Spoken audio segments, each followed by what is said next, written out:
Uh, for the record, this is February 1st, 2021, and this is the Senate Judiciary and Public Safety Committee.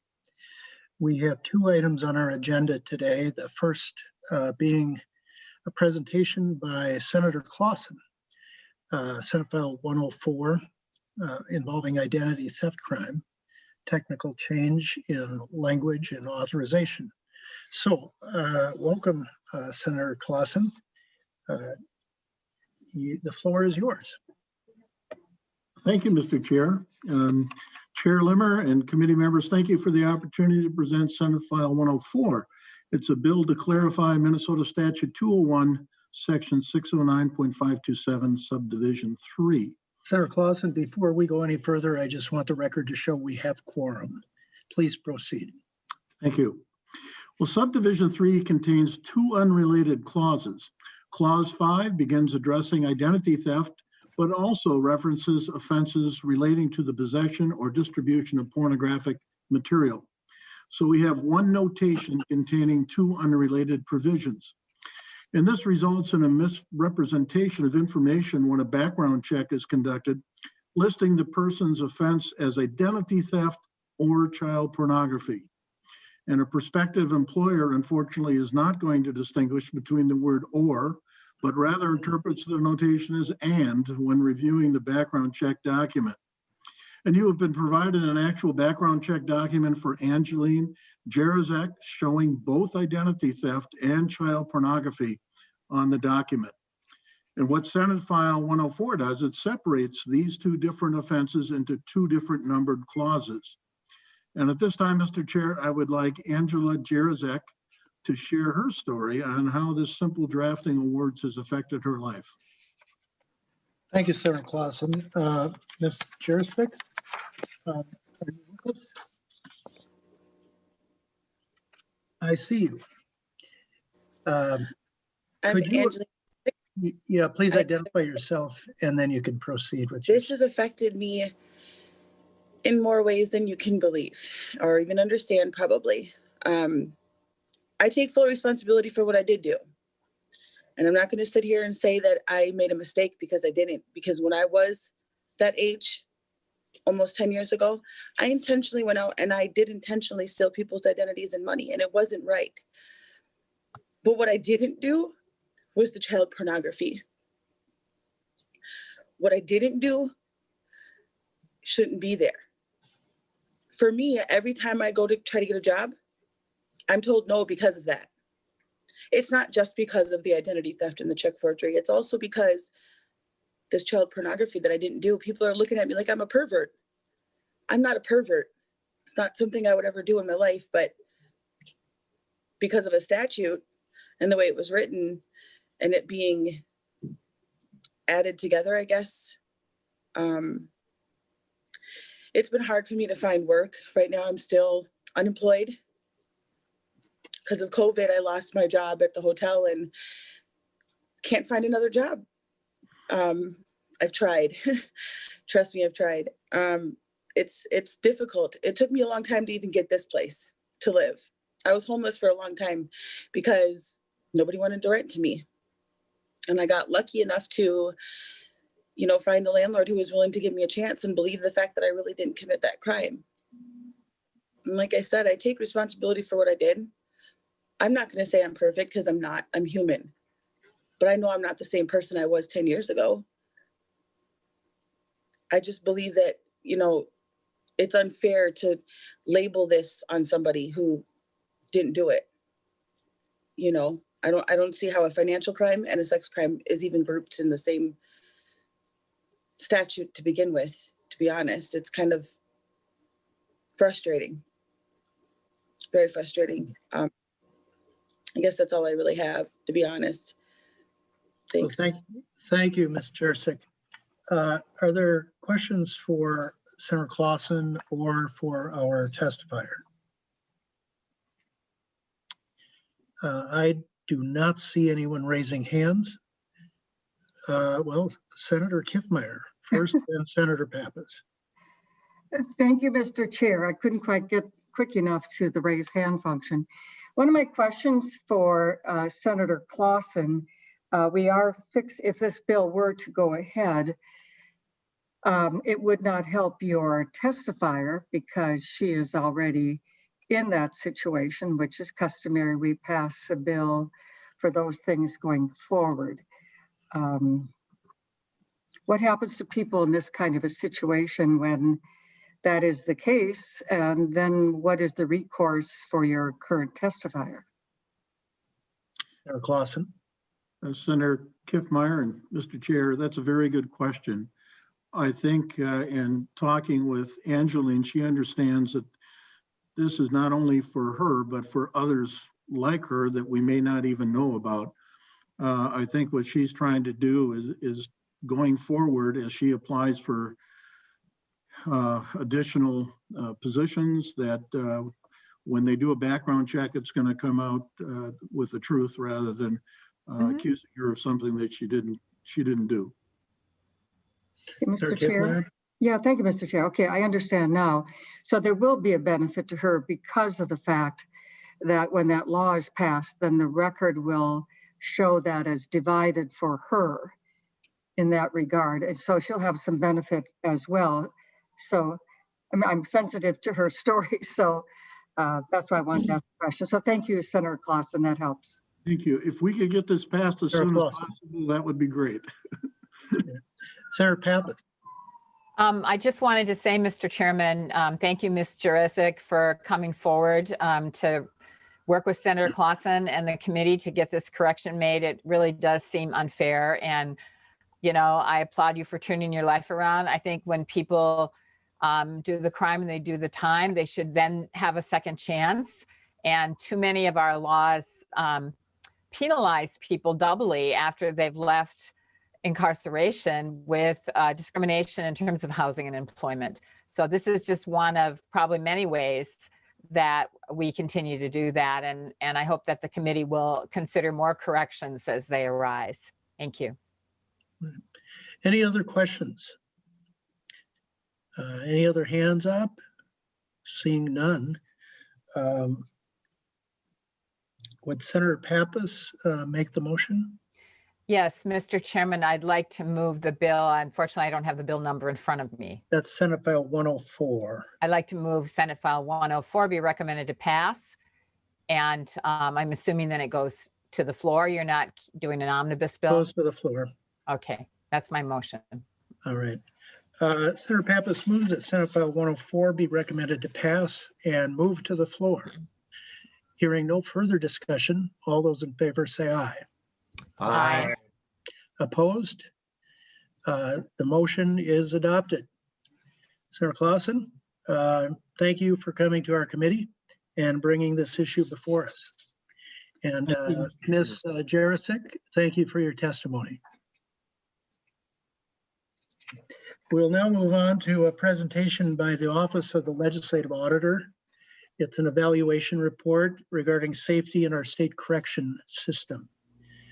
We have Mr. David Kirchner. He's an evaluation coordinator with the Office of the Legislative Auditor. And then later, Mr. Kirchner will be on for 20 minutes. And then Commissioner Paul Schnell will be given 10 minutes for comments and response. And then we'll open it up for questions after that. Mr. Kirchner, are you with us? Oh, I see you. Thank you. Would you identify yourself for the record and then just proceed with your presentation? Thank you, Mr. Chair. My name is David Kirchner. For the record, I am with the Legislative Auditor's Office, and I was the manager for this evaluation. And since this is the first time that we've presented this report to the Senate, I would like to acknowledge my colleagues that also worked on the evaluation, Caitlin Zanoni-Wells and Tavis Layton, and Caitlin's also on the call today, if I need any help. I'm going to go ahead and share my screen to do a slideshow here. So let's go ahead and do that. Mr. Chair, are you seeing the slide on your screen? Yes, I am. Great. Thank you very much, Mr. Chair. And so as the chair said, this is a report that was released last year, just before the beginning of the COVID pandemic outbreak. And I'm going to present the findings that we made in that report. There are about 5 kind of large-scale concerns that I want to kind of organize my presentation around a lack of information that we found, concerns about staffing, concerns about workplace culture within the prisons, within DOC's prisons, some concerns that we had about oversight, and lastly, we want to talk a little bit about the infrastructure at the state's oldest prisons. Just briefly for review, I know that all of you know this, Minnesota has 11 prison facilities, and these range from minimum security boot camps at Togo and Willow River all the way up to the maximum security facility at Oak Park Heights. There are, of course, 2 facilities that are for special populations, the women's prison at Shakopee and the juvenile prison at Red Wing. I will note that we spent most of our time focused on the higher security level facilities, those at level 4 and level 5. So Rush City, St. Cloud, Stillwater, and Oak Park Heights, although we did visit most of the other prisons as well.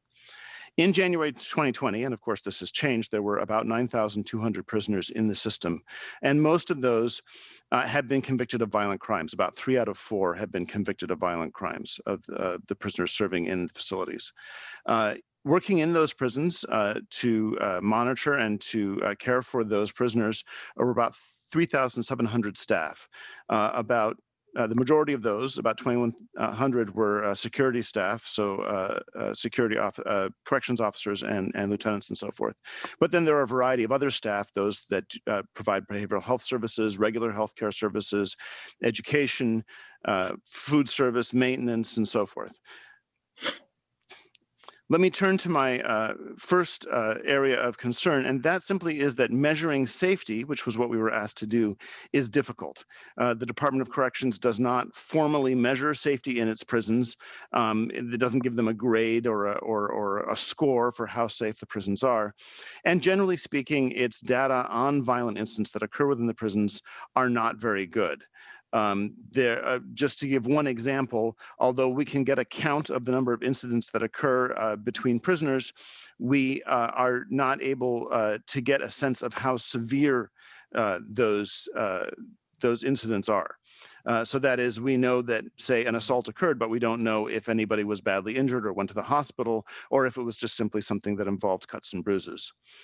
The biennial reports that the Department of Corrections has released have omitted fights between prisoners. That is, they list assaults between prisoners and the number of assaults that have been reported, but they don't list fights. And we viewed both of those as being violent interactions between prisoners that could result in injury, and we felt both of those should be reported. And we also will note that measuring safety is difficult because some violence that occurs within prisons is not observed and therefore not reported. And this is something that we heard from both prisoners and from staff.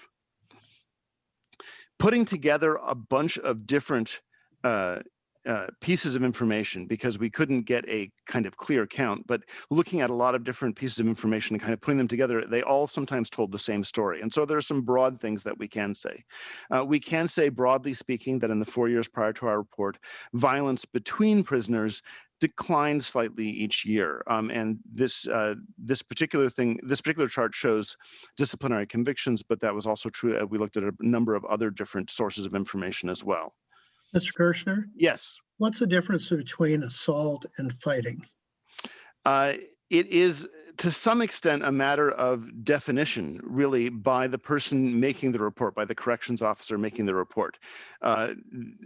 Generally speaking, a fight is supposed to be 2 prisoners that kind of get into a conflict with each other, whereas an assault is 1 prisoner attacks another. Determining after the fact which one of those occurred is, to some extent, a matter of it's not always clear, and you're not always going to get necessarily the same story from the 2 or 3 or 4 prisoners that might be involved in a conflict between one another. Right. So it's we felt it was important to note that there are both types of things occur, but only one has been reported in the department's biennial reports. Okay, thank you. Please proceed. Mm-hmm. Senator Ingebrigtsen? To that point, so is it fair to say that if there's a fight that results in an assault, that's the only time it's going to get reported? Mr. Kirshner? Thank you very much for the question, Senator Ingebrigtsen and Mr. Chair. To be clear, they are going to be reported within the Department of Corrections internal processes. So the Department of Corrections has that information. What we are pointing out is that in terms of the public reports that the Department of Corrections has provided to the public and to the legislature, what they have focused on are the assaults. Yes, you are correct that in terms of what would appear in terms of the public information, it would a fight that was somehow also coded as an assault would appear there, but something that was simply coded as a fight would not. But we certainly were able to see both types of information from our review of the full amount of information that the Department of Corrections keeps. Does that answer the question, Senator Ingebrigtsen? I think so. Senator Ingebrigtsen.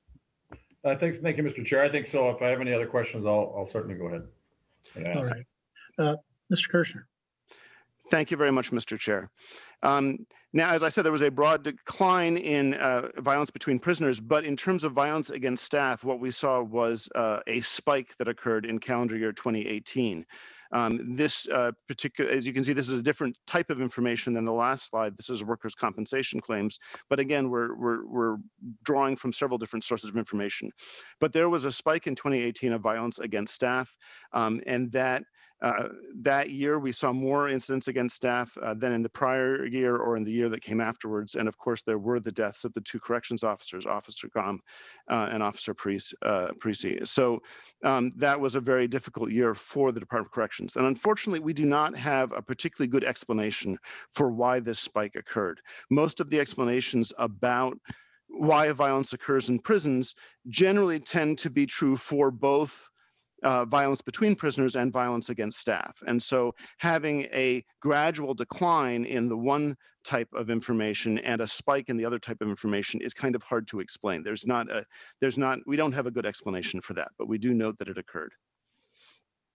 One thing that is not in the information that we felt was important to note is that there are offenses that occur against staff that are sexual offenses. That is, prisoners target usually female staff for harassment, for exposure. They masturbate in front of them. They call them names. They tell them very specific things that they want to do with them. And we heard about this as being an ongoing issue, and it's something that female staff told us they often do not get support from their supervisors or for support from their coworkers in this. Sometimes it's just simply not treated even as an offense at all that the prisoners are accountable for. In addition, the Department of Corrections does not track the frequency of this misconduct, so we cannot really give you information about it, partly because sometimes it's not reported, and partly because when it is reported, it is grouped together with other types of offenses. And so we don't have a good way of measuring this specific type of offense. But we do have a recommendation for the Department of Corrections that it should do more to support its staff, particularly its female staff, when these types of things occur, and take appropriate actions against the prisoners that commit these infractions. I want to move on and talk about staffing shortages. This was a major concern for the Department of Corrections at the time we were doing our work. There were acute shortages at specific prisons, notably at Stillwater and Faribault and Oak Park Heights. At the end of fiscal year 2019, Stillwater was 40 staff below its budgeted allocation of 314 positions. So over 10% down in terms of the number of corrections officers that it was supposed to have by budget allocation. However, we had a difficulty being able to look at these staffing shortages and to indicate how to try and tie those together with violent incidents that occurred, because the department does not track exactly how many staff are working in a prison during any given shift.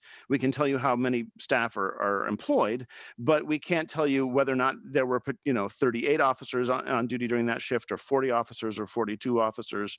And I'm talking here maybe about an overnight number. Of course, during the daytime, those numbers would be higher.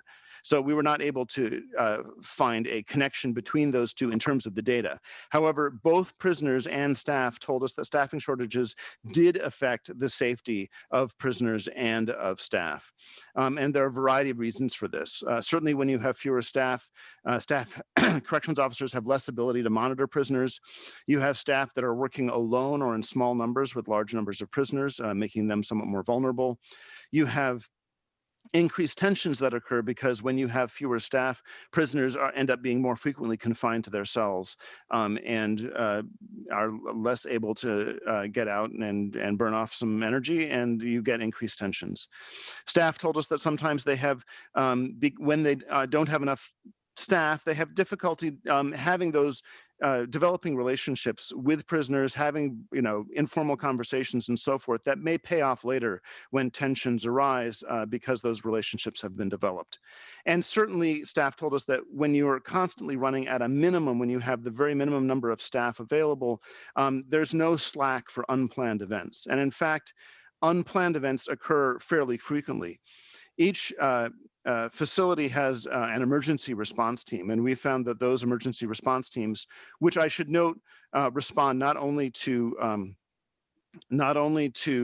violence, but also to things like medical emergencies and so forth. But those are activated 1 to 3 times a day, depending on the prison. And so when those staff are activated to go into emergency response, sometimes they have to be pulled away from other duties, and there isn't really the slack to make up for those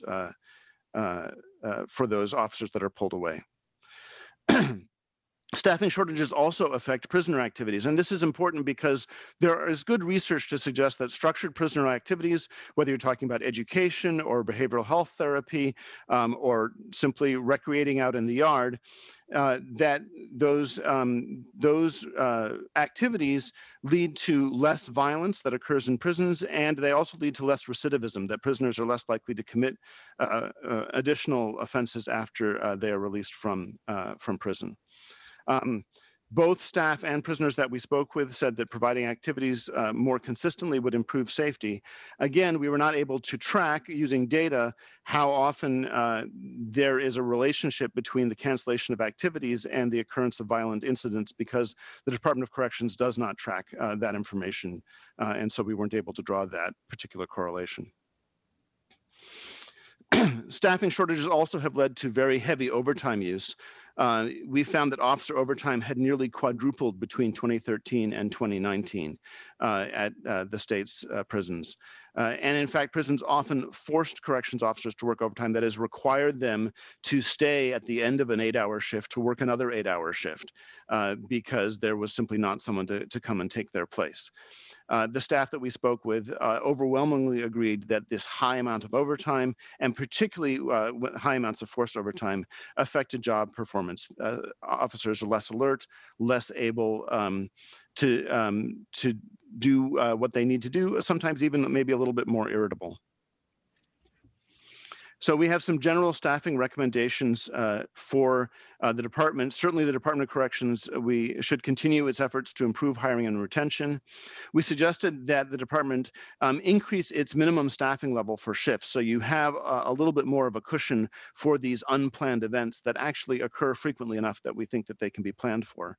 And we think that the department needs to begin tracking the extent of staffing shortages, of overtime use, and of cancellation of prisoner activities, so that we can get a better understanding of the relationship between these occurrences and violence that occurs in the prisons.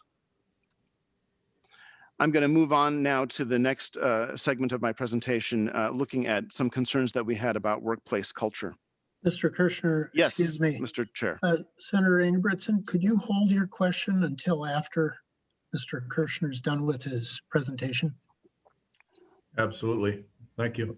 Thank you. Thank you, Mr. Chair. Please proceed. Thank you, Mr. Chair. One significant concern that we found is that in terms of workplace culture is that we found that when we surveyed staff that worked in the state's correctional facilities, 1 in 3 told us that bullying and harassment among staff was a problem at their facility. And this number was even higher for female staff and African-American staff. And I want to note that this was across all prisons and across all job categories. So it was not just corrections officers, but also maintenance staff and behavioral health staff and so forth. And it wasn't just at the higher security facilities, it was at other facilities as well. There were differences between between the facilities, but even at the facility where the fewest number of people said this was a problem, it was still 1 in 5. So it was still an area that we thought was deeply concerning. And when we spoke individually with staff members, or some of them contacted us independently, we heard some really troubling stories of retaliation against staff members for speaking out or for following rules sometimes. And sometimes those stories of retaliation involved supervisors. A separate concern that we had about kind of culture within the Department of Corrections is that we found that an awful lot of decisions related to safety relied on mostly kind of subjective, informal impressions, that high profile incidents, one major thing would occur. Those often led to specific policy changes, whereas certain types of things that were kind of low level things that never kind of rose to this kind of high profile major incident could kind of percolate along for a long time without a whole lot of action being taken to address it. We generally found that there was not a whole lot of systematic evaluation of past decisions. So we would ask, for example, administrators, have you made changes that have improved security at your facility? And they always say, yes, we can think of several things that we can talk about. And they would tell us of changes that they had made. But when we would ask, how did you measure whether or not those changes actually made a difference? We often found that they return to these kind of more subjective, informal impressions. Well, I hear a lot of things, I talk to people, and not a reliance upon using data. And certainly in those administrators' defense, part of this is related to overall issues related to the Department of Corrections' lack of good data around violent incidents, which makes it harder to use that information to make decisions. So we have a couple of broad recommendations for the department here related to workplace culture. Certainly, the department needs to begin taking strong action to address bullying and harassment among staff. That's a very disturbing finding that we had. And we encourage the department to move toward more systematic, more data-driven decision-making in its decisions around safety. I want to move now to talk a little bit about oversight. And the Department of Corrections is different from other jails in the state because county jails are required to be licensed. So they are inspected on a regular basis by the department's licensing division, and they are inspected on a number of things, including how they protect the safety of the prisoners and of the staff. The Department of Corrections facilities are not subject to that same kind of outside oversight. There are what are called security audits, which the department has done voluntarily. They're not required to do this by law. Which are peer reviews of security procedures. That is, a number of other staff from other prisons will all come together and visit, say, Stillwater or St. Cloud to review their security procedures. And we thought that these were generally pretty good reviews. We thought they were useful to the staff, but we found that they were done fairly infrequently. The last security audit at St. Cloud was in 2011. The last one at Rush City, I believe, was in 2013. So they're not happening very often. And also the recommendations from those security audits are not binding. There's no requirement that the administration of prisons follow the recommendations that are made. Or even report to the central office about what they've done in response to them.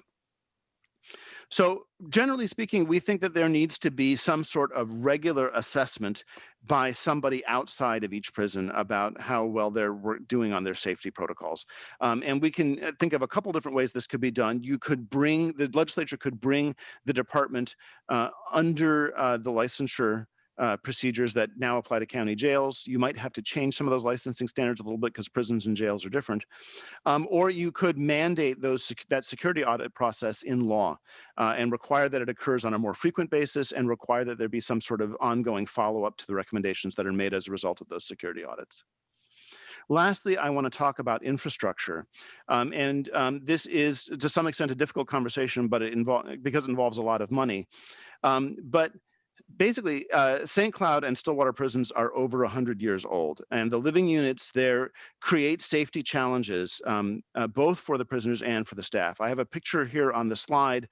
This is taken from the point of view of an officer stationed in one of the Stillwater living units. And as you can see, it's very difficult for officers to directly observe cells that are off to the side or up high in the air over their heads. They have to rely on cameras and other types of cues as to what's going on. And generally nobody builds prisons this way anymore. And there's a reason they don't build prisons this way anymore. It's because there are problems with setting up prisons this way.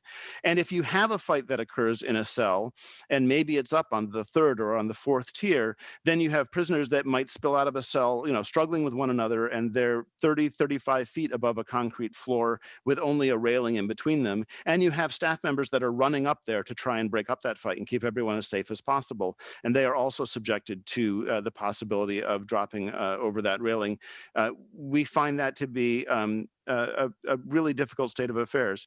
And generally speaking, we think it's time to start a conversation about these very, very old facilities. And so we recommend that the department present a long-term plan to the legislature for the rehabilitation or replacement of the very, very old units at St. Cloud and Stillwater. We recognize that there's a lot of money involved there, and that's going to be a difficult conversation for everyone, but we don't believe that the state should continue, in the long term, to be using 100-year-old living units until they become 150 and 200-year-old living units. We believe it's time to start this conversation. And with that, Mr. Chair, I'm sorry, I have one other slide, I forgot. I wanted to swing back around to information because it's something I've brought up a number of times in the course of this presentation.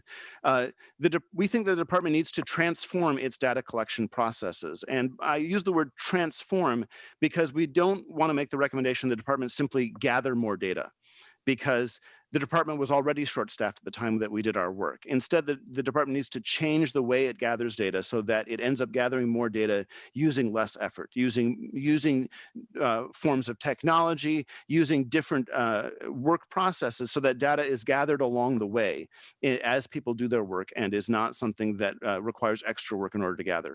But the department does need more data in order to make better decisions, and so it better understands how often violent events occur, how often you have staffing shortages, how often overtime is used, how often prisoners are prevented from participating in activity, how often prisoner discipline occurs. So we encourage the department to look for ways to transform the way it gathers data so that it has better information on all of these matters. And with that, Mr. Chair, I'm done with my presentation. I would be happy to take any questions, although I don't know if you're going to have me take questions now or wait until after the department goes. Mr. Kirshner, if you could wait in the wings for I will do the that, Q&A, sir. and we're going to move directly into listening to the next 10 minutes for Commissioner Schnell, and then we'll open it up for questions. I see we have 3 hands already, so hold your place, everyone, and we'll hear from the Commissioner. Commissioner, welcome to our committee. Thank you so much, Mr. Chair and committee members. Paul Schnell from the Department of Corrections, and again, pleased to be here today. I want to start out by just saying, first of all, that I'm really appreciative of the work of the OLA from the beginning. And when the findings came in, first of all, we expected, and I know certainly the expectations of all of you that agencies will fully support the work of the OLA as they do these audits, and we did that. But I also want to be clear that when the report came forward and we reviewed it, we reviewed that report and we accepted the findings and recommendations in whole. And I think it's important to recognize that, because I think, as coming in as a new administration, we learned a lot from them. Some of the things we were aware of, and in many cases, we had work underway. But there were many things that the OLA report helped inform us on, and I think has allowed us and to help us focus our attention on the areas that are really most important. I want to talk just about very quickly about a couple of things that we did really from the time the report was the investigation was occurring by OLA, and then since then.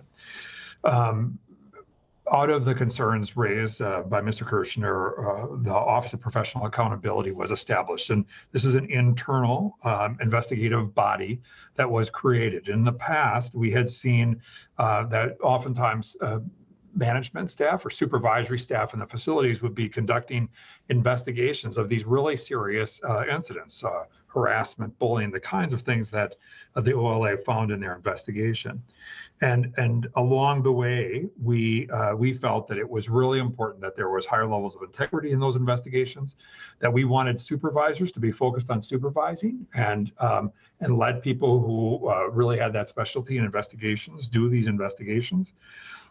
And since the establishment of the Office of Professional Accountability, OPA, in February of 2020, they have conducted 150 investigations with approximately 100 substantiated findings.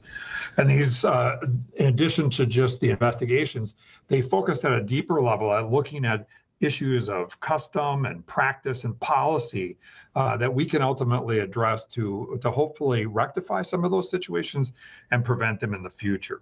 I know that we sent a letter out to you and laid out some of these things, and I just want to cover a couple of them. We've focused heavily over the last year on our strategic plan.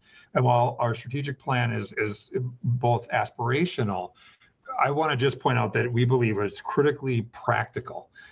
It focuses on and lifts up safety, the kinds of services we provide to the people within our facilities, and the promotion of being more data-driven in the decisions that we make. We've coined this notion of the phrase being data-rich and information poor. And oftentimes in the OLA's report and in talking with them afterward, they found disparate pieces of information that they could piece together. But ultimately, that information wasn't as particularly useful until it's put together, analyzed, and really built into information that can inform decision making.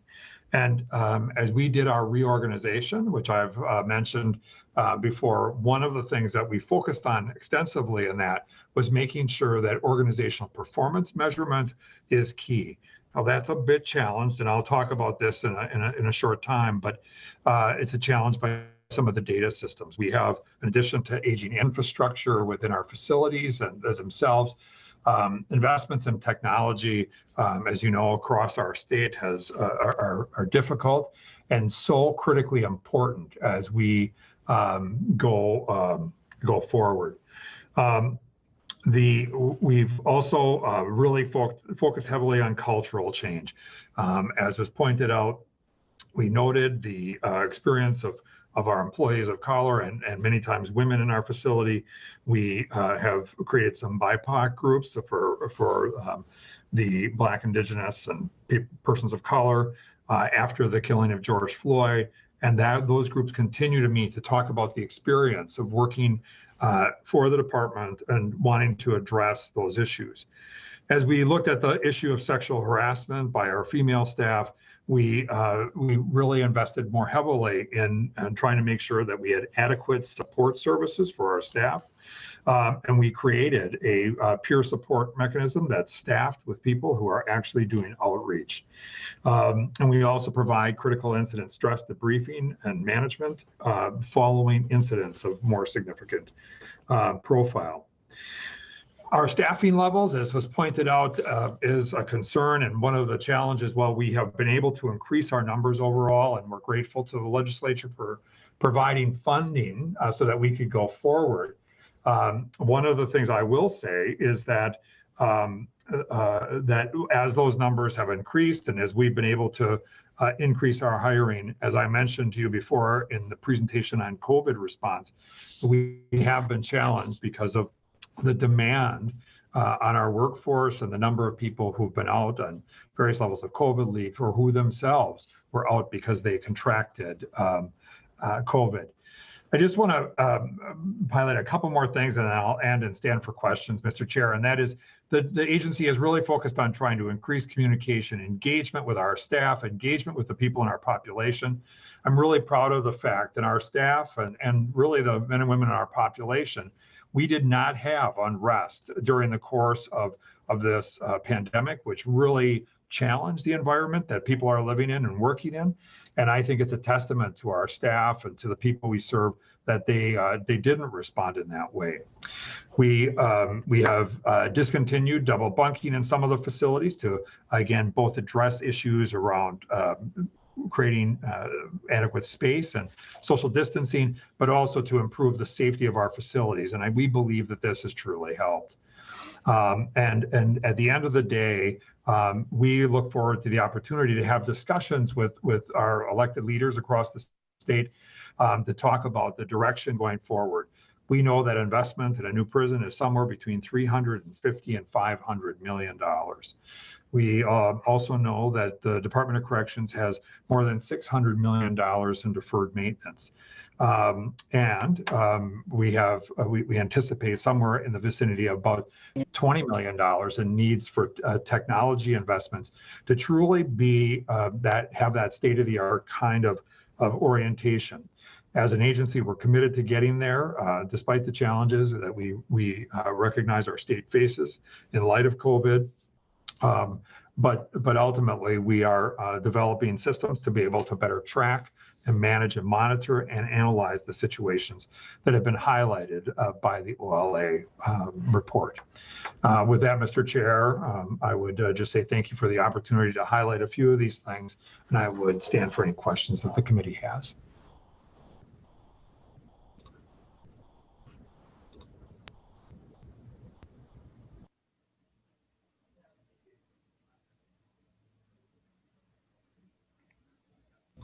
Mr. Chair, if that was for me, I was unable to hear. I'm sorry. Mr. Chair, you're on mute.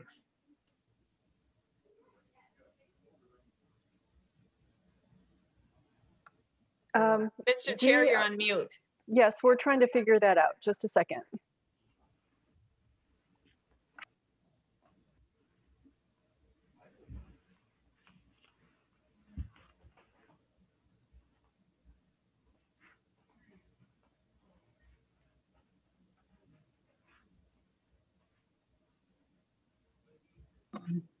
I am back.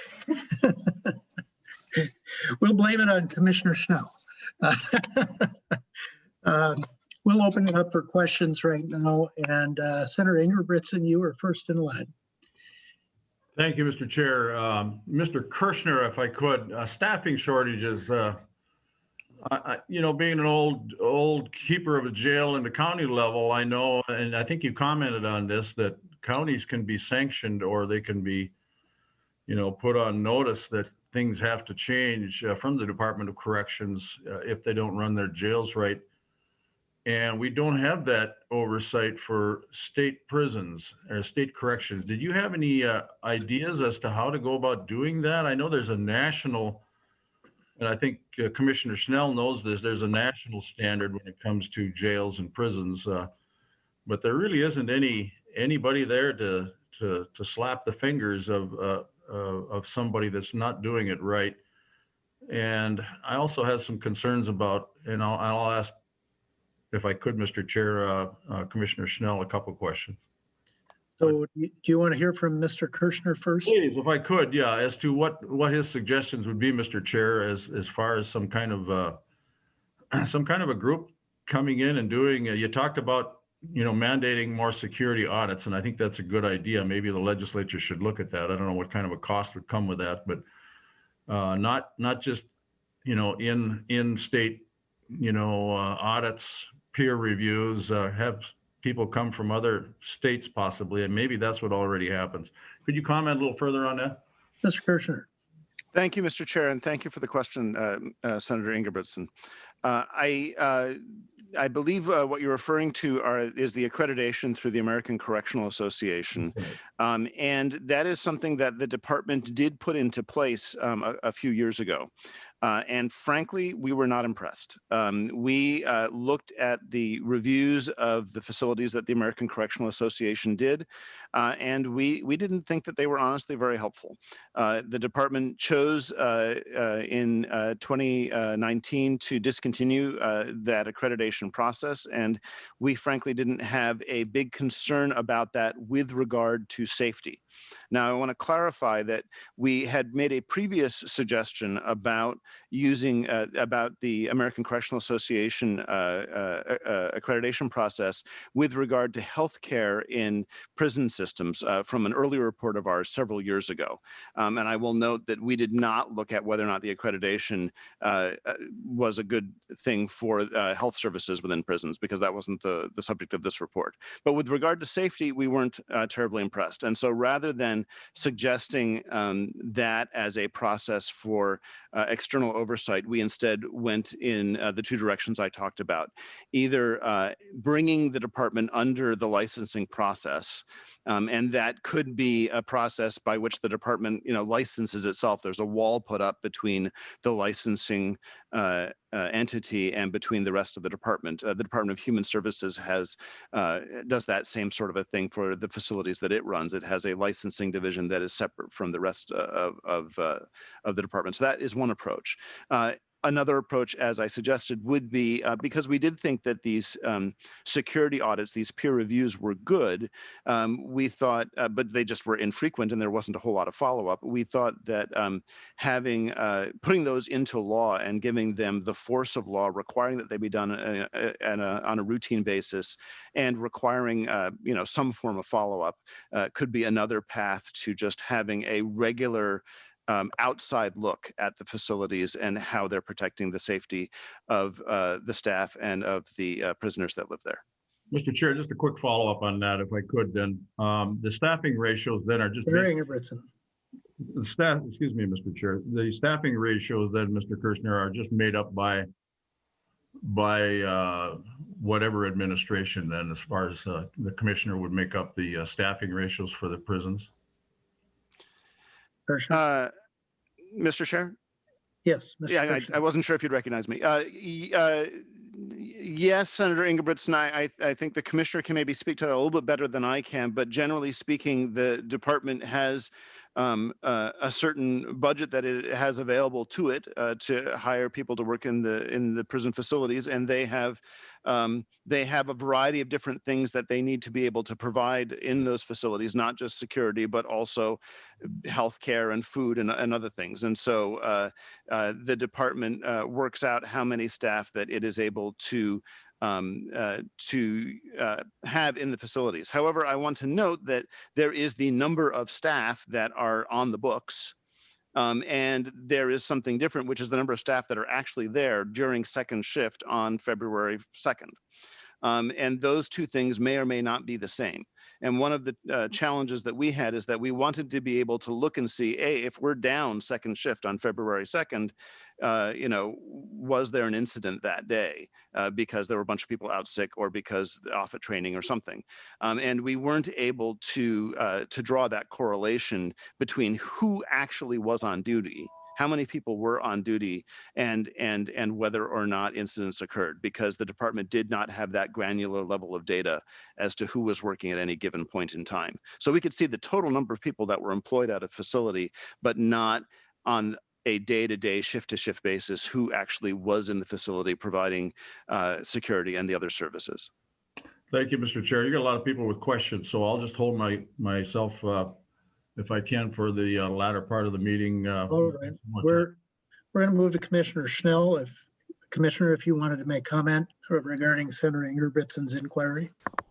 Well, I would, Mr. Chair, Senator Ingebrigtsen, I would just say that, I agree. One of the things that we have been talking about, and one of the things is the committee members know that there's a number of issues that have surfaced around our jail and inspections process that have resulted in some media attention and some really difficult situations being exposed. And we know that we need to invest there. We need to work on that. One of the things that we've been doing over the last several months is working with the Sheriff's Association to talk about that. And one of the things that we heard loud and clear, and one of the things that we committed to, was ensuring that the standards that we enforce in county jails are also something that we apply to ourselves.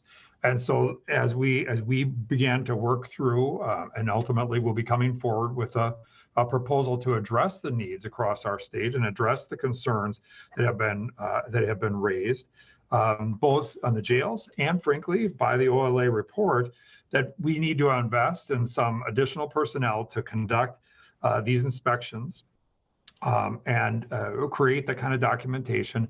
And we want that applied both internally. Our reorganization actually set that firewall up that Mr. Kirshner was talking about, moving them into an area of the department, which is a bit separated from the facilities operations division, so that these things can happen. And we think that the combination of doing security audits, this is the very same things we're talking about with our sheriffs across the state, that we can, between general security audits that occur and regular audits and inspection activities by our inspections unit, both of our facilities as well as county facilities, will create a safer system for our staff and the people that are in our facilities across the state. Thank you, Commissioner. Senator Kiffmeyer is next. Thank you, Mr. Chair. Very interesting. And since I serve on the Legislative Audit Commission, we see over the past years, I've seen many audits and reviewed them, and they've always been very, very helpful. Their goal in the Legislative Auditor's Office is to put things in such a way that it helps to correct, not just point out problems. And I always appreciate those key recommendations. One of the things that really bothers me, though, Mr. Kirchner, is that when you don't have data, whether it's data on violent crimes, inconsistent, incomplete, underreported, just a number of these areas. And then when I got to the point, Mr. Kirchner, where there wasn't a count of actual staff in these areas on site by shifts. I mean, as a nurse, the hospital is huge. But if there's one thing they do is they know they have to meet requirements of staff. And the other thing is HR. You've got to keep track of many of these things because in human resources, the paycheck is dictated by that, use of sick leave or COVID time off or whatever these things are. These are real rudimentary, I consider. And so I'm just really baffled by that. But especially for you, Mr. Kirchner, how do you even have, usually with data, you have a foundation say, okay, we had 10 and now we have 8. So we've made an improvement of violent events. But if you have inconsistent, incomplete, underreported data, how would you as an auditor say, coming back in 3 years or so, how would you measure that? Mr. Kirshner. Thank you, Mr. Chair, and thank you, Senator Kiffmeyer. I agree with the concern 100%, Senator Kiffmeyer, that in order to be able to understand clearly whether or not the department is making progress, it needs to be collecting certain types of data that it's not collecting. I will note, in reference to one of the things that you referred to in terms of HR information, one of the tricky challenges is that we know, for example, that someone is working during a pay period, but we don't know. We know the number of hours they worked that pay period, but we don't know on a day-to-day basis. We can't get down to that kind of granular level in the data of, were they working at this particular time?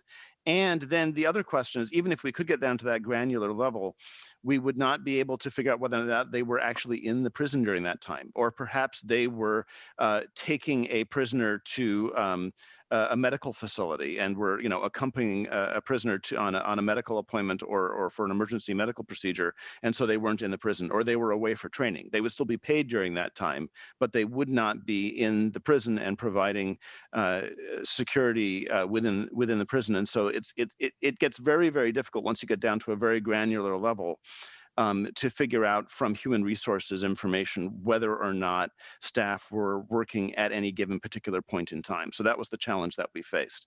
But we certainly do think that the department needs, we agree, I agree with you that I think it would be relatively straightforward for the department to just be keeping account of how many heads, are in the facility per shift. And, maybe that is something that they've already addressed. I mean, our report came out a year ago, but there are certain things that would be relatively easy to do, but there are other pieces that would be a little bit harder.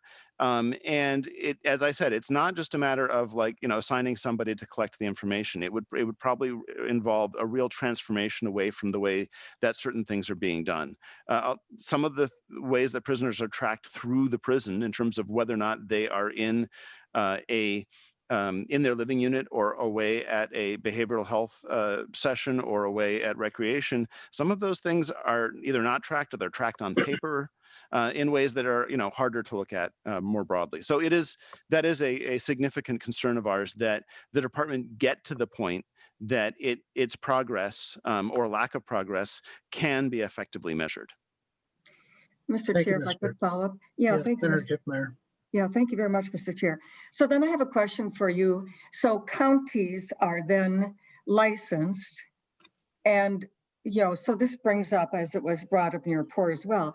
So when you have county licensing, what are some of these issues addressed through county licensing, such that if we applied some of that to the DOC, would that be helpful? Mr. Kirschner. Senator Kiffmeyer, I'm going to say I don't feel comfortable answering that question, partly because it's been a year since I worked on this report and looked at the county licensing things, and I didn't prep that for today's conversation. But also partly because we did focus primarily on the state's facilities, and we did not look a whole lot at the ways in which the department oversees county jails. That may be something the commissioner can answer, but I don't at my fingertips have a good sense of exactly what is required in the licensing process with regard to things like officer counts and whether or not it's by shift. I'm sorry. Mr. Chair, I just have Senator one Kiffmeyer. follow-up here. So Mr. Kirschner, you said it's been about a year. Is this something that with a little review of your notes or some of those things, you could follow up with more information? I'd be happy to work to. I'm sorry, Mr. Chair. I thank you, Senator Kiffmeyer. I'd be happy to look into that a little bit for you, Senator Kiffmeyer, and perhaps work together with the department to try and provide you with a little bit more information along those lines. Thank you, Mr. Chair and Mr. Kirchner. Thank you. Next is Senator Bigham. Thank you, Mr. Chair. And I think Senator Ingebrigtsen and I, with our county background, are thinking on the same track. And there's accreditations and then there's licensing and inspection, and I think it all should come together and probably take a look at what level is best. I'm pleased to hear that the commissioner has said that he is bringing this information together. I also will say that whether it's the type of data collected and how we do it, in the report, it also talks about the investment in the infrastructure. It's going to cost money. And dedication of staff. And so I think we want to keep that in mind. I also know that there's a difference in the inspection in the counties versus kind of to Senator Kiffmeyer's point. And by no way, shape, or form am I saying that this answer is 100% right or that I know this issue as an expert like the auditor, but I would also say there's different expectations due to the time that somebody stays in county versus stays in a state facility. And so I think there's different requirements for licensing and for outcomes. And so I guess both Senator Ingebrigtsen and Senator Kiffmeyer kind of hit on some of the issues I would like to focus that I had, so I'm not going to repeat those, but I think focusing on how we can collect the data to then make the best decisions with the department would be the first step in doing this. And so I think if we can drill down on what the department needs so that we can accurately collect the data so that we can make these decisions going forward, to me seems like a logical first step. And happy to work on that and have conversations with that, whether it's with Senator Matthews or somebody in the civil committee too, with data practices and different things like that. But I think it's important to have that conversation. But I'll end there because both Senator Ingebrigtsen and Senator Kiffmeyer kind of hit on what caught my attention in the report as well, Mr. Chair. Thank you. And thank you to the auditor and commissioner for being here today. Next is Senator Anderson. Thank you, Mr. Chair. This question is for Mr. Kirschner. In your slide presentation, I should say your PowerPoint presentation, you mentioned bullying and harassment among the staff. And I'm just wondering if you had any type of conversations with the law enforcement unions, or if there were any mention of possible staff, a whistleblower of type bringing these allegations or these things that happen. It sounded like from within, the supervisors and other people above them were not investigating or not paying attention to what happened. I'm just trying to find out what took place, if there was anything else that was investigated outside of what took place inside. Mr. Kirschner. Mr. Chair and Senator Anderson, thank you very much for the question. I think it's a very, well, to answer your first question, we did have in-depth visits at the 4 most secure facilities at St. Cloud, at Oak Park Heights, at Rush City, and at Stillwater. And we spent several days each facility. We met with union representatives. We met with several different groups of line staff. We met with folks that were not corrections officers, but rather were support staff, in food service or behavioral health or whatever, and with administrators. And we toured the facilities, during all 3 shifts, including the overnight shift. So we had a lot of different conversations with staff during that period of time. And as I also noted, there were some staff that reached out to us independently. So we heard a lot of different stories.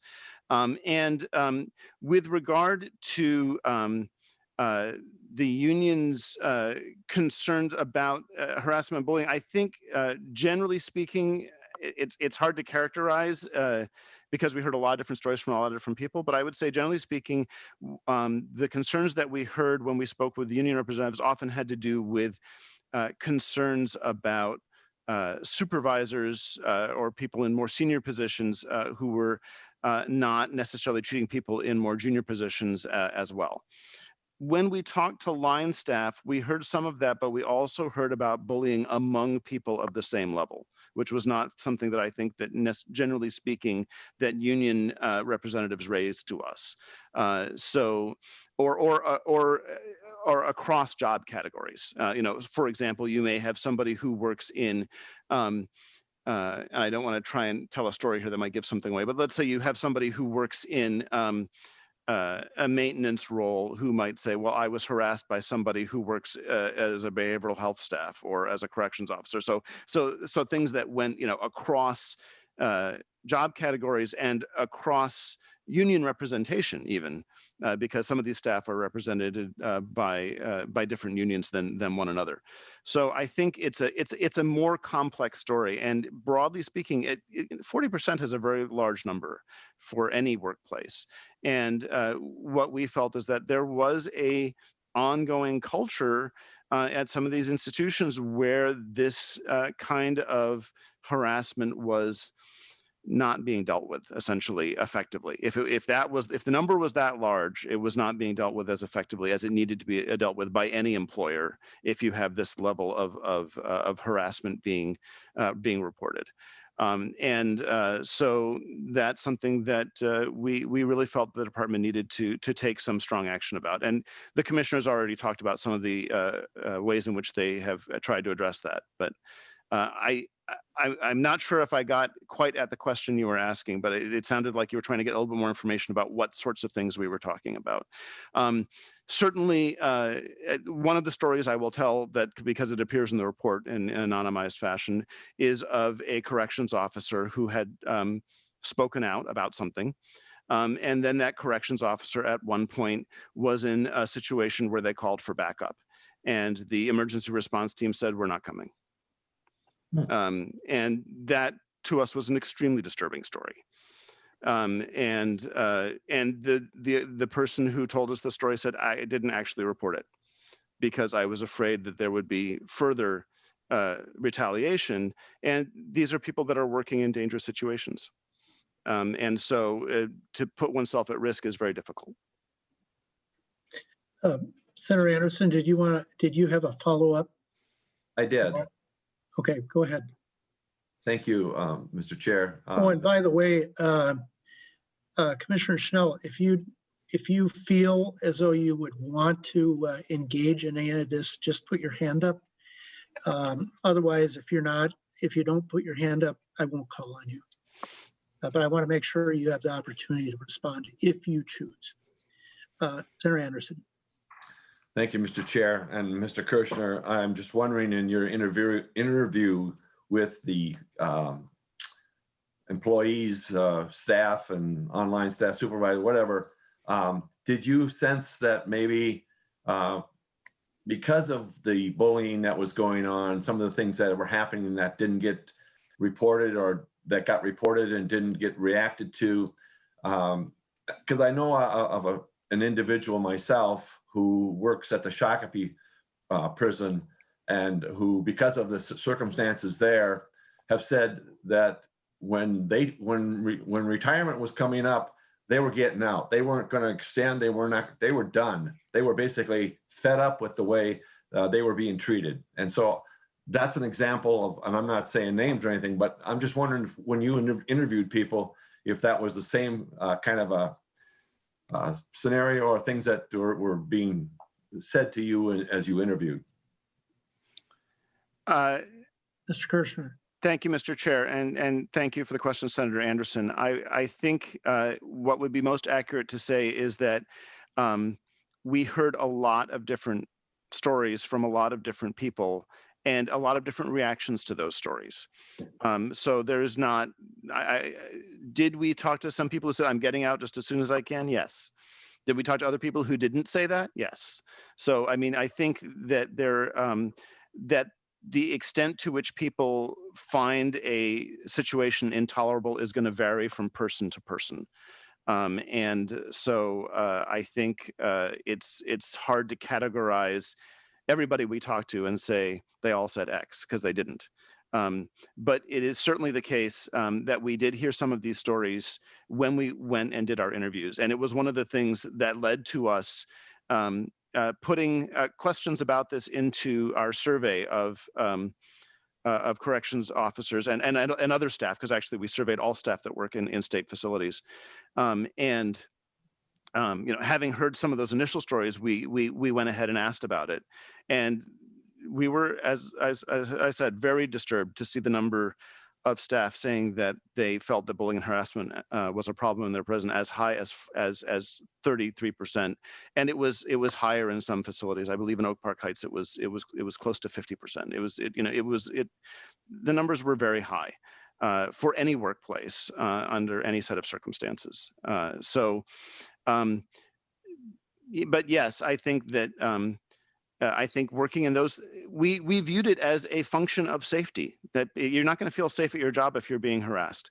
And certainly the more safe, the more supported people feel at their jobs, the more likely they are to stay in their jobs. I think that's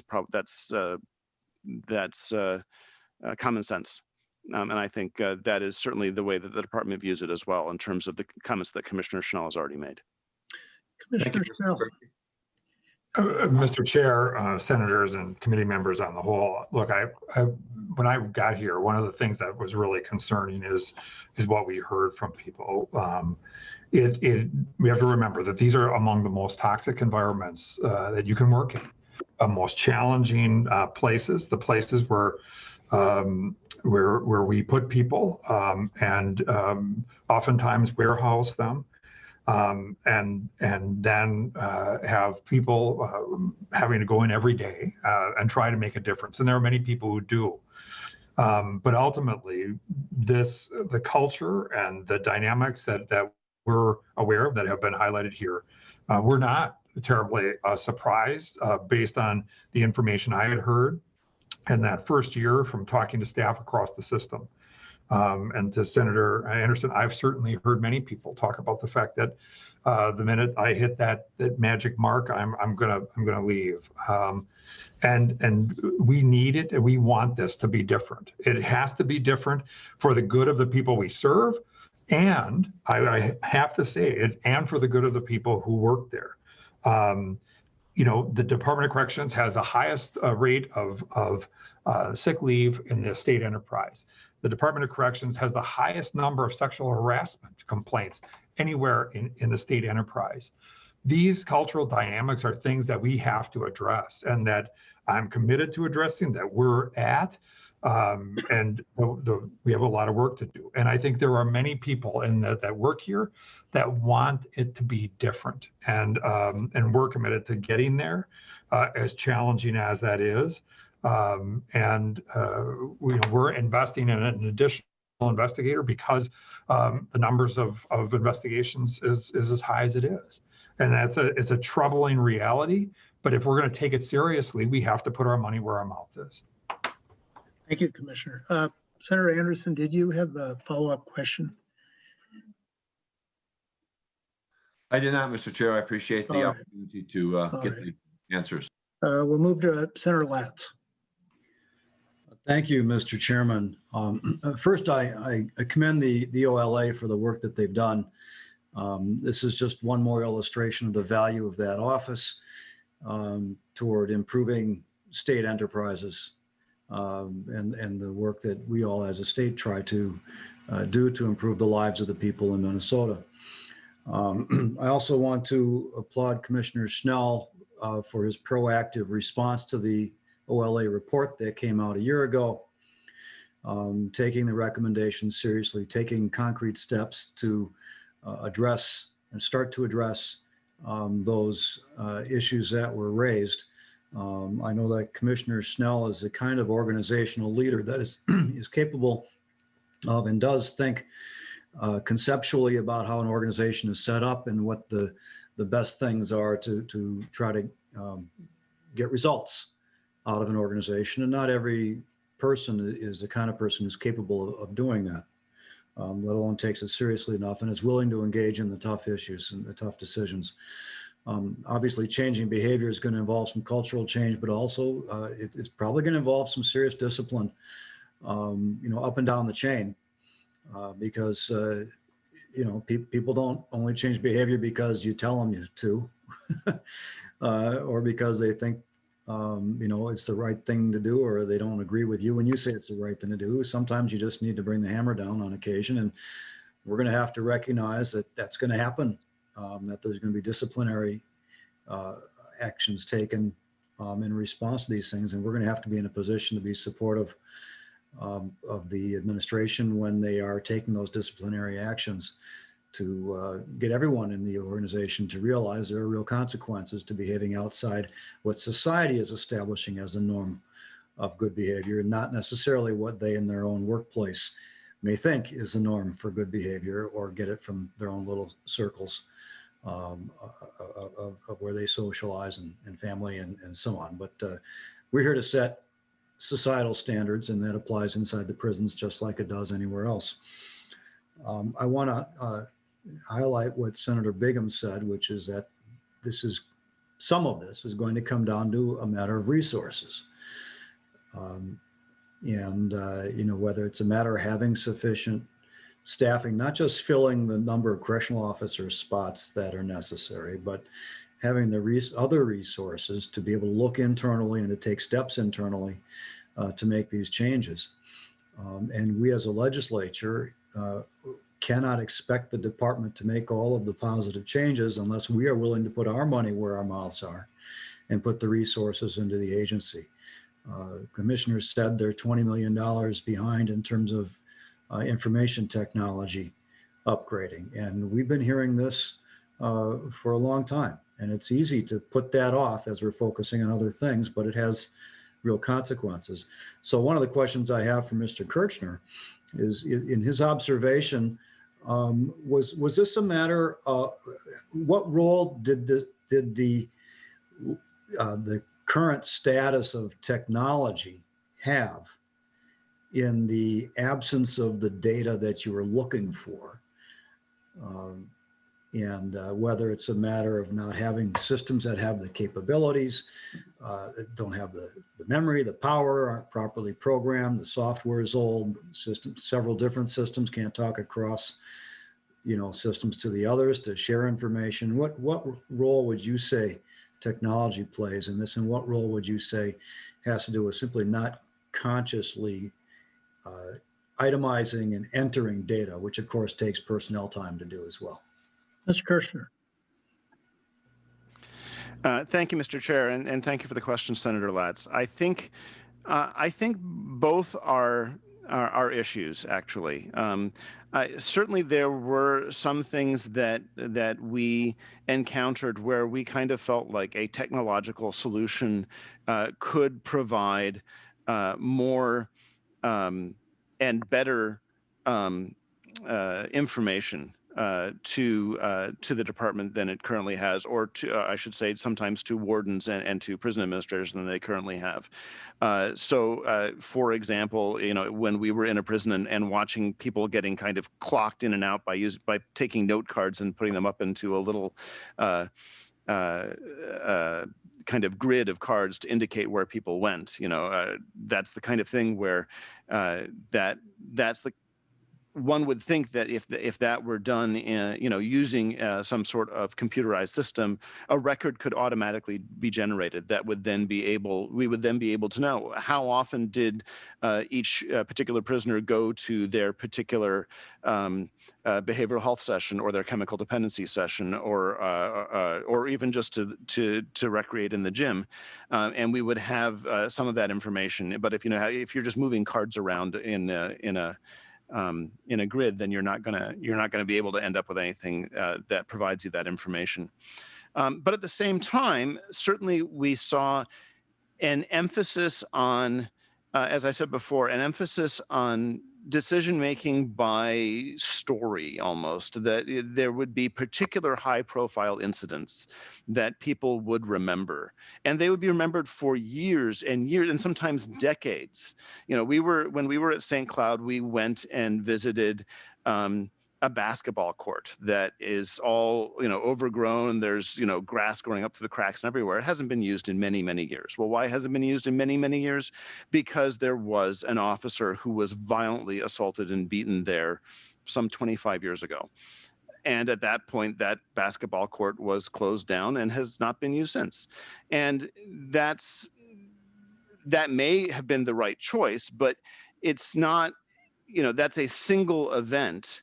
And perhaps the answer might not have been to say only to close down the basketball court, but to make different types of choices about the ways in which that court was monitored and the way in which officers were stationed there, or any one of a number of other things. But it was kind of held up as well, this was the event. And then here is the response we made. As a policy choice in response to this event, we reduced the number of basketball, and I don't know if it was actually from 2 to 1, but I'll say this. We reduced the number of total basketball courts available in the facility from 2 to 1 because of this singular event. And that's one example, but there were other things where which we came across. And another example that I can think of from another facility was the fact that the prisoners played baseball. And so they had access to baseball bats. And we asked a guard, well, that's an interesting thing. They have access to baseball bats. And the guard said, well, no one's hit anybody with a baseball bat yet. But as soon as that happens, we probably won't let them play baseball anymore. But it hasn't happened yet, and so it's not yet become an issue. As I said, that is something that we kind of observed overall about the way in which decisions were made, is that decisions were made based often upon specific events and specific stories that then led to, oh, that's a big risk, we have to do something about it, as opposed to a more general, broad, kind of data-driven approach. Okay, over X number of years, how many assaults have occurred in this basketball court, and is that safer or less safe than this other location, the yard or wherever else, and then what can we do about that?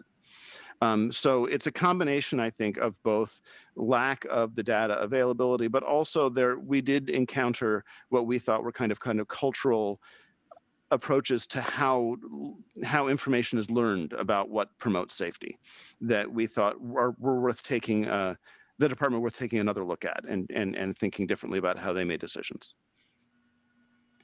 Thank you. We're getting down to 10 minutes left of our committee time. So Just wanted to give everyone a quick notice. Senator Latz, you had a follow-up. Yeah, just a final comment, if I may. We now have a better idea of what kind of data the OLA thinks would be useful to gather to help in that decision making. So that itself is very beneficial for future decision making.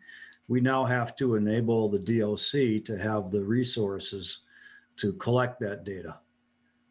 So I hope that as we're moving forward and we're looking at ways to do that, that we can remember today's hearing and respond appropriately. Thank you, Mr. Chairman. Thank you. Senator Matthews. Thank you, Mr. Chair. I had this question in mind before Senator Anderson asked, and it's a similar question. So I'll give opportunities if the commissioner or Mr. Kirschner have already covered these topics. But on the issues that were discussed on the harassment of staff and the sexual assaults against staff, I'd like a clarifying question, Mr. Kirschner, in your comments on staff not feeling supported. Is that there's no change of status, no repercussion against the offender that did that to them? If it's like a person of the prison population, what does no support mean? And Commissioner Schnell, I know you spoke to this issue a little bit, but I did want my general question before Senator Anderson's was to give you a chance to further expound on what your plans would be to rectify these two issues that were identified. And perhaps you've already covered everything you want to say on that. If there's any more, I'd give that opportunity. But those are the 2 points I'd like addressed, Mr. Chair. Commissioner Schnell, do you want to go first, or Mr. Kirschner? Who did you direct the question to, Senator? If Mr. Kirschner maybe could address the staff support and if there are issues to the prisoner or whoever committed the act first and what he means by that. Mr. Kirschner. Thank you very much, Mr. Chair, and thank you for the question, Senator Matthews. Generally speaking, I think the lack of support would kind of fall into two approaches. One would be there sometimes simply things were not seen as important enough to report by male colleagues, whereas the female staff subjected to these behaviors often were very unhappy about them, obviously. And prisoners, and I do want to make absolutely clear that it's not the case that every single prisoner engages in these types of activities. It is only a minority, but that still is very unpleasant for the staff that have to put up with it because, of course, they have to check all the cells, once a day, and so they're going to see those same people again and again. And the other thing to note is that sometimes, staff were told, this is just kind of part of the job and you have to put up with it. Or they were doubted. One staff person told us of being asked to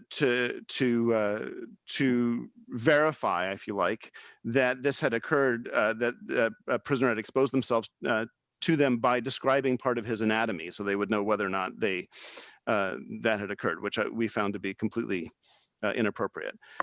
So that's so the combination of either it's not important enough to report, or if they do report it, being told that this is just something you kind of have to deal with.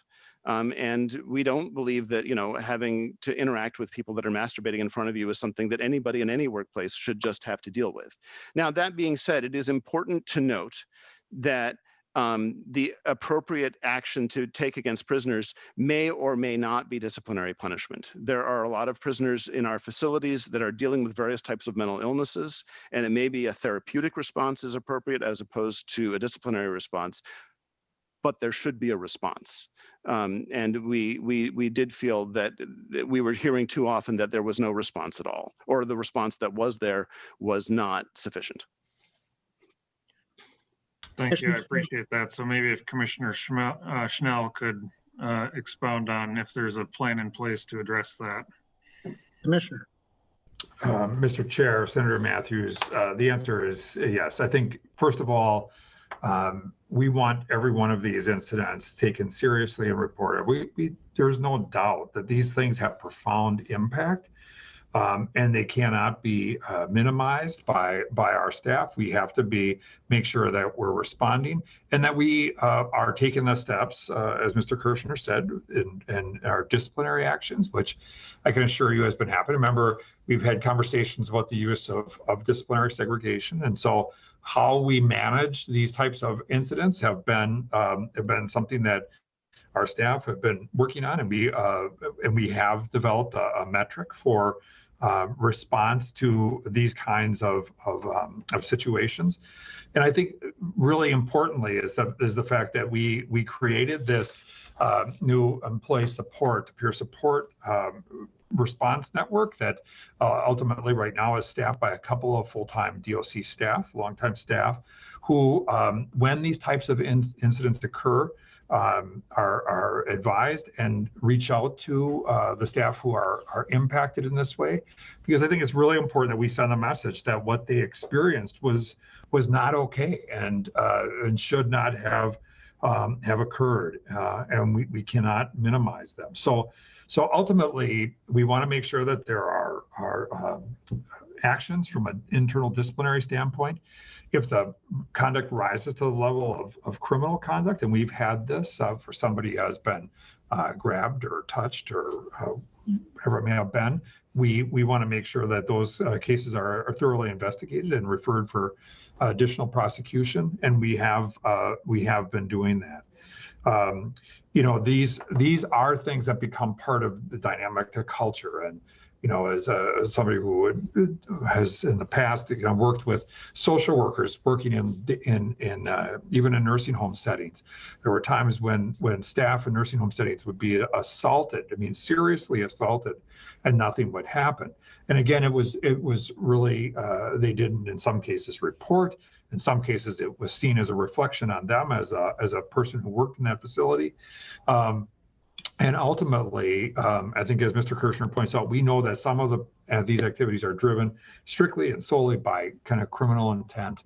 And sometimes it can be because of a range of issues. In either case, we have to do a better job of supporting our staff who experience them and addressing and taking steps to minimize the impact of someone else and intervening in the most appropriate way possible with the person who engaged in the conduct. Senator Kiffmeyer. Thank you, Mr. Chair. And Commissioner Schnell, I appreciate your comments just now, because one of the things I found is that money won't fix culture. You can have a new building. If the culture is not good, it doesn't really matter. And so I see in some of these things or proposals that you have, but really, Commissioner Schnell, it is you yourself as the commissioner and the governor that's establish a culture that protects prisoners, that protects staff, but that cultural mindset is really beyond money. And I really hope, Commissioner, because this report is a year old, I thought that I might have heard a few things a little more specific after this, but I also know we've had a unique time in the last little while. And so I'm understanding of that. However, in the meantime, people who are being wounded or hurt, bullied, harassed, some of them not even accounted for. And I think sometimes underreporting usually happens because they figure nothing will happen. And then they just expose themselves by saying something. And so that's usually the cause of underreporting. Why bother? Nothing's happening. But Commissioner Schnell, I believe you're a gentleman, and I believe you've taken on this job to do some of these things. And I really hope, though, that through you and your managers, assistant commissioners, deputy commissioners, there's a lot of folks there that really on the top level, that the culture is addressed in that perspective.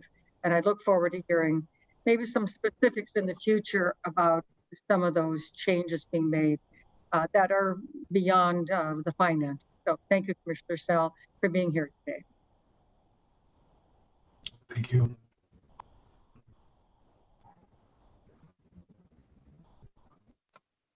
Senator Bingham, if you could make your question Yep.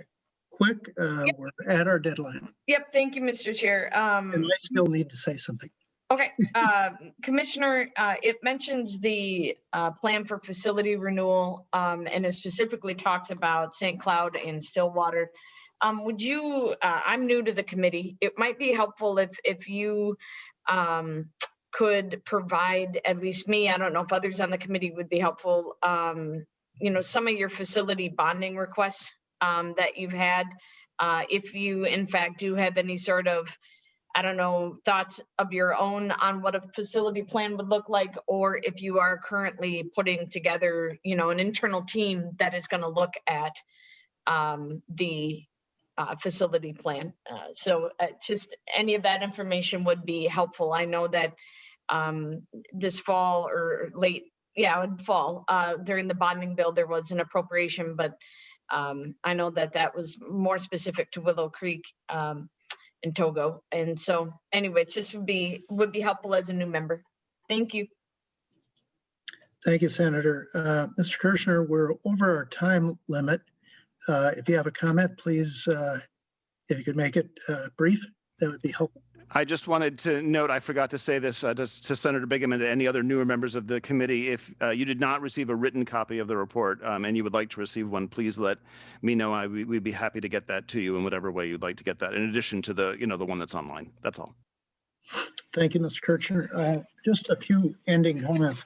I really appreciated the discussion. We covered a lot of ground today, and I'm glad we had the commissioner as well as Mr. Kirchner here from the OLA. Having worked in a correction facility, this is, I think most people need to know, this is an extremely difficult environment to work in. It is not the standard bureaucracy that we see anywhere else in the state. It's very, very difficult, even on good days, at least in a male felon facility. I would say it's like a locker room environment, but on steroids, and the consequences can get severe. The thing that bothered me the most in the report was this growing trend of bullying, and it may involve staff, as well as the accusations of sexual harassment that went left unheeded by superiors. That tells me that there is a much more cultural environment that needs to be rooted up. And also the assaults on officers. Assault on officers, at least the experiences I've seen, inmates just don't go and beat up an officer without some reason. And I would say there's a reason coming from an individual or a few officers. And when you start seeing the pattern of superior officers not responding to sexual harassment or bullying, and if that's ever transposed to an inmate population, there will be reaction. And inmates don't usually do that because the consequences are so severe. Sitting in a segregation cell for over a year is pretty severe for doing that. Oftentimes it's even more than that. So I think there's one of the major areas is a cultural one. And like I say, it's a very extreme environment to work in. I said it was a locker room on steroids, but that's shared. That's a shared locker room by both inmates and officers that are participating in that attitude. So that's why I got out of it. I got out of the corrections field because that was beginning to change my sense of humor. It was beginning to change my reaction to other things outside of the walls of a correction facility, and I didn't want that. Very, very important to watch how it affects officers. Having said that, I'm grateful for the report that we had, and it'll give us some direction later this year. We have no further business before this committee, and we stand adjourned. Thank you, members. Thank you, Mr. Chair.